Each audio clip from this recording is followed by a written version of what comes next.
اس کا رویہ وجہ تھا۔ وہ تحریم کی باتوں سے اس حد تک دل برداشتہ ہوئی تھی کہ اب تحریم کے ساتھ دوبارہ پہلے سے تعلقات قائم رکھنا اس کے لیے مشکل ہو گیا تھا۔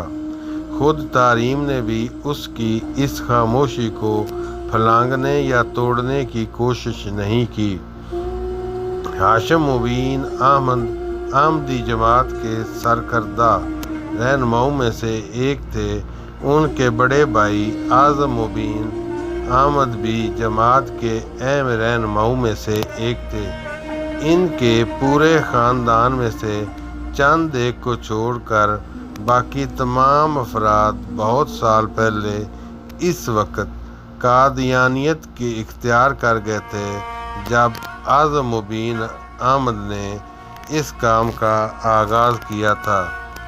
جن لوگوں نے قادیانیت اختیار نہیں کی وہ باقی لوگوں سے قطع تعلق کر چکے تھے۔ اپنے بڑے بھائی اعظم مبین کے نقش قدم پر چلتے ہوئے ہاشم مبین نے بھی یہ مذہب اختیار کر لیا۔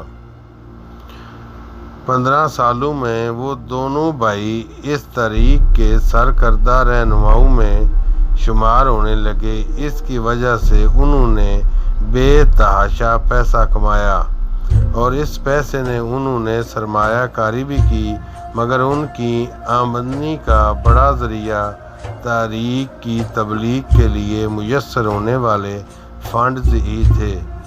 ان کا شمار اسلام آباد کی ایلیٹ کلاس میں ہوتا تھا۔ بے تحاشا دولت ہونے کے باوجود ہاشم اور اعظم مبین کے گھر کا ماحول روایتی تھا۔ ان کی خواتین باقاعدہ پردہ کیا کرتی تھیں، مگر اس کا یہ مطلب نہیں تھا کہ ان خواتین پر ناروا پابندیاں یا کسی قسم کا جبر روا رکھا گیا ہے۔ امامہ بھی اسی قسم کے ماحول میں پلی بڑھی تھی۔ وہ یقیناً ان لوگوں میں سے تھی جو منہ میں سونے کا چمچہ لے کر پیدا ہوتے ہیں، اور اس نے ہاشم مبین کو کبھی بھی کسی قسم کے مالی مسائل سے گزرتے نہیں دیکھا۔ یہی وجہ تھی کہ اس کے لیے تحریم کی یہ بات ناقابل یقین تھی کہ اس کے خاندان نے پیسہ حاصل کرنے کے لیے یہ مذہب اختیار کیا۔ غیر ملکی مشن اور بیرون ملک سے ملنے والے فنڈز کا الزام بھی اس کے لیے ناقابل قبول تھا۔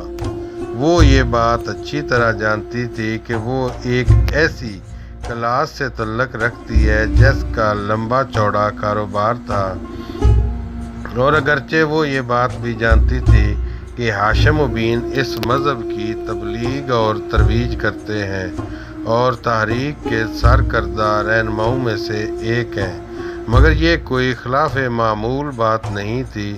وہ شروع سے ہی اس سلسلے میں اپنے تایا اور والد کی سرگرمیوں کو دیکھتی آ رہی تھی۔ اس کے نزدیک یہ ایک ایسا کام تھا جو وہ اسلام کی تبلیغ و ترویج کے لیے کر رہے تھے۔ اپنے گھر والوں کے ساتھ وہ کئی بار مذہبی اجتماع میں بھی جا چکی تھی اور سرکردہ رہنماؤں کے لندن سے سیٹلائٹ کے ذریعے ہونے والے خطبات کو بھی باقاعدگی سے سنتی اور دیکھتی آ رہی تھی۔ تحریم کے ساتھ ہونے والے جھگڑے سے پہلے کبھی اس نے اپنے مذہب کے بارے میں غور کرنے کی کوشش نہیں کی۔ اس کے لیے اپنا فرقہ ایسا ہی تھا جیسے اسلام کا کوئی دوسرا فرقہ۔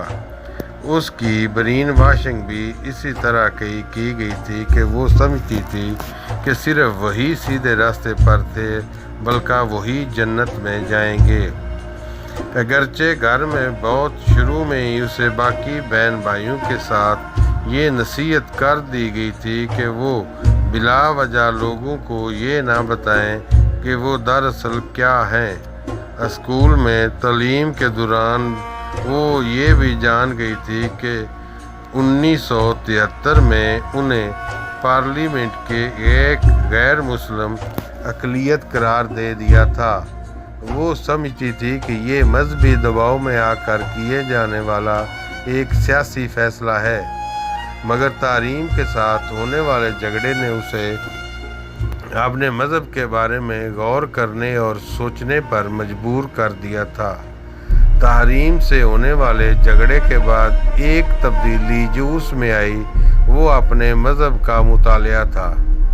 تبلیغی مواد کے علاوہ ان کتابوں کے علاوہ جنہیں اس مذہب کے ماننے والے مقدس سمجھتے تھے، اس نے اور بھی بہت سی کتابوں کا مطالعہ کرنا شروع کر دیا، اور بنیادی طور پر اس زمانے میں اس کی الجھنوں کا آغاز ہوا۔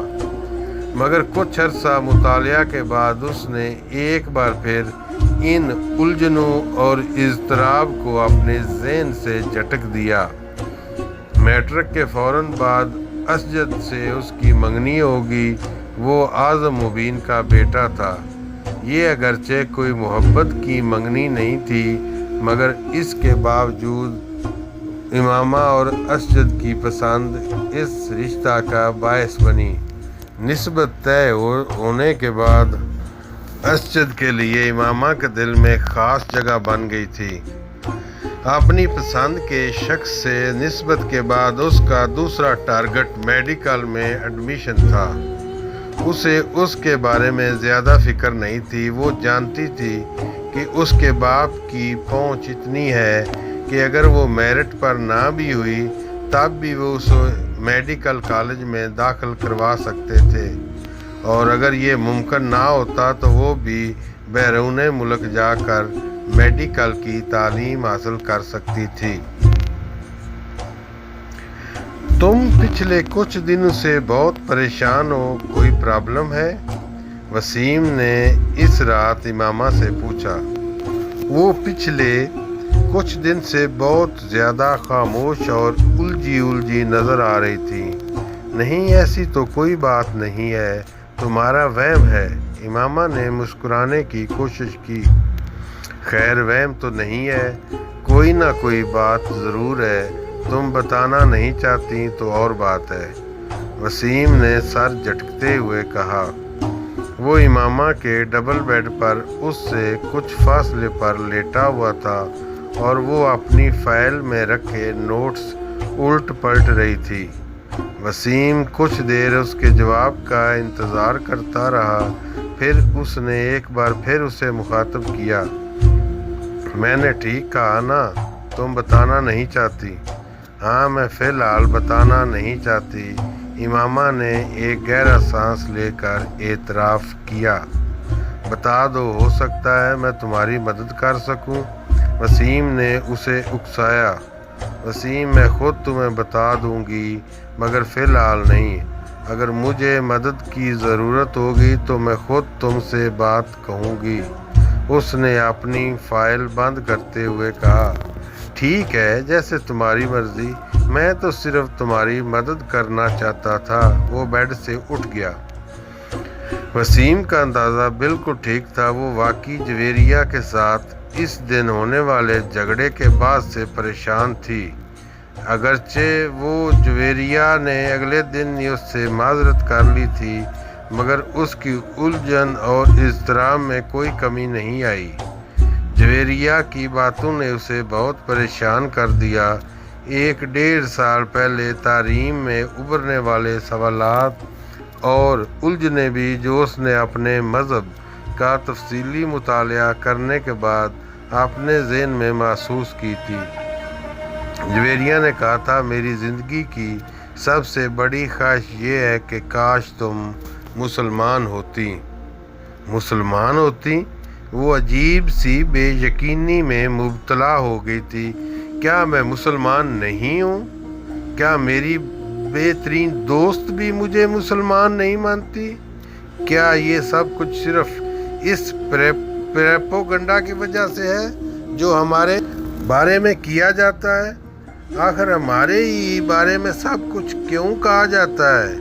کیا ہم لوگ واقعی کوئی غلط کام کر رہے ہیں، کسی غلط عقیدے کو اختیار کر بیٹھے ہیں؟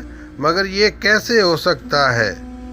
آخر میرے گھر والوں کو ایسا کیوں کریں گے، اور پھر ہماری ساری کمیونٹی ایسا کیوں کرے گی؟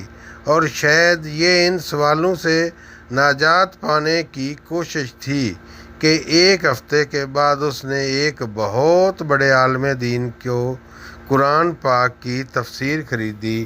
وہ جاننا چاہتی تھی کہ ان کے بارے میں دوسرے فریق کا موقف کیا تھا۔